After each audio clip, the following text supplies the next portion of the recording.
সেদিন চলে গিয়েছিলাম একটা রেস্টুরেন্টে। সেটা কিন্তু খুব টিপিক্যাল কোনো রেস্টুরেন্টে যাইনি। এটা একটা সিনেগাল রেস্টুরেন্টে গিয়েছিলাম, একটা আফ্রিকান কান্ট্রি দেশের খাবারের দোকান। এখানে এসে খাবারের এক্সপিরিয়েন্সটা একটু ডিফারেন্ট হয়েছিল, কারণ আমরা যেরকম নর্মালি খাবার খাই, বাংলাদেশি কিংবা এশিয়ান ফিউশনের খাবার, তার থেকে একটু ভিন্ন রকমের এই আফ্রিকান স্টাইলের দোকানটি।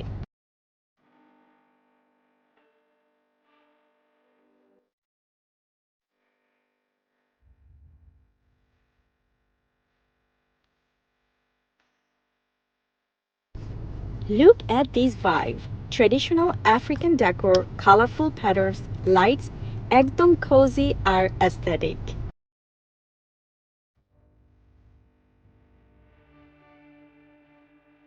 এখানে এসে স্পুন দিয়ে ডেকোরেশনের ব্যাপারটা আমার কাছে খুবই ইউনিক লেগেছে, কারণ আসলে দেখতে এটাকে কাছ থেকে স্পুন বোঝা যাচ্ছে, কিন্তু আপনি যখন একটু দূরে যাবেন তখন এটা বোঝার কোনো উপায় নেই যে এটা যে একটা স্পুন কিংবা কাঠের কোনো জিনিস দিয়ে ডেকোরেশন করা, which is very beautiful. I really like this view. এই ওয়েস্ট আফ্রিকান রেস্টুরেন্টের একটা ইম্পর্টেন্ট বিষয় হচ্ছে এটা 100% হালাল। আপনি যদি না জেনে থাকেন, সেনেগালে কিন্তু বেশিরভাগ মানুষই মুসলিম আর তারা ফ্রেঞ্চ ভাষায় কথা বলে, তাই এখানে আপনি সেই খাবারের সাথে সংস্কৃতির একটা কম্বিনেশন পাবেন। খাবারের মেনুতে প্রথমে অ্যাপিটাইজারের কথা বলি।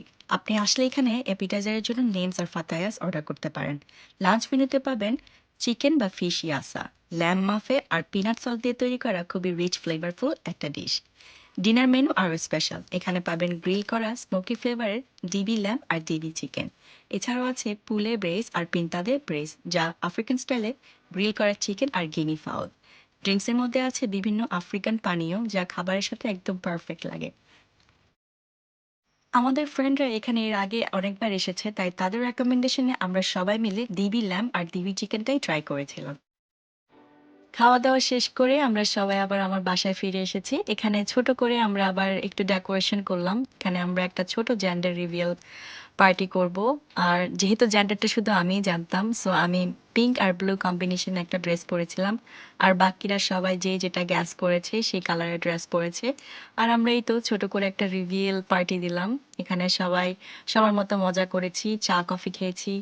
অনেক ভালো লেগেছে, আজকের দিনটা অনেক সুন্দর গিয়েছে। সবাইকে অনেক অনেক ধন্যবাদ ভিডিওটা দেখার জন্য। সবাই ভালো থাকবেন। আল্লাহ হাফেজ।